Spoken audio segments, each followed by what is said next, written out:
Bringing our defence and security analyst, Michael Clarke, now. Michael, let's start where the fighting is building up on the ground. The Donbass region, we talk about that regularly, but in particular Mykolaiv as well. Talk to us about what's going on today. Yes, the Russians are building up some momentum at Mykolaiv. They've gone towards the coast. It looks as if they intend to initiate a second battle of Mykolaiv sometime in the next few weeks, maybe approaching from the south. The Ukrainians are building up their forces too. It hasn't really started yet, but when it is, we will notice. I mean, meanwhile, the Donbass, of course, is the centre. And the Russians last week had 2 or 3 areas of advance. Those have more or less stopped, to be honest. And they're putting all of their effort into Severodonetsk.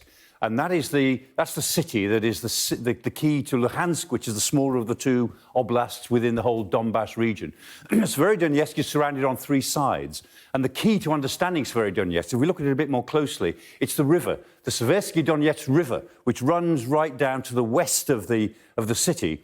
And by and large, that's a difficult river to get across. Now, the Russians have actually crossed it in some areas, and they've been pushing some of the Ukrainian forces south to Komishivaka, and some Ukrainian forces have retreated to Komishivaka, but others are going further north. The Ukrainians are pushing some heavy armour up from there as well in order to try to hold the line.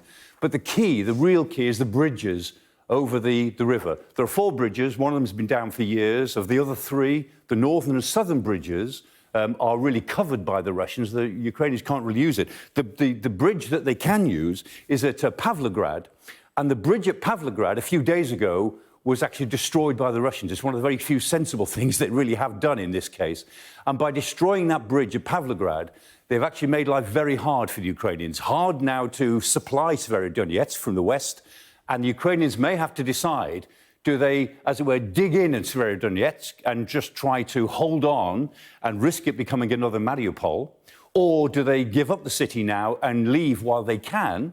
Because with all the bridges down or unusable, they'll have to leave quite a lot of their equipment behind and just move out themselves. That's a tough call for any commander to make. And then one other point of interest, I think, in this whole Severodonetsk battle is the fate of the Terminator 2. This new, armoured fighting vehicle, which the Russians got very excited about a few weeks ago. In military terms, it's a camel, I always say. It's a tank chassis with loads of guns loaded on top. They've only got about 10 of them. The British Ministry of Defence confirmed they've got one troop, really, and they've gone to Severodonetsk.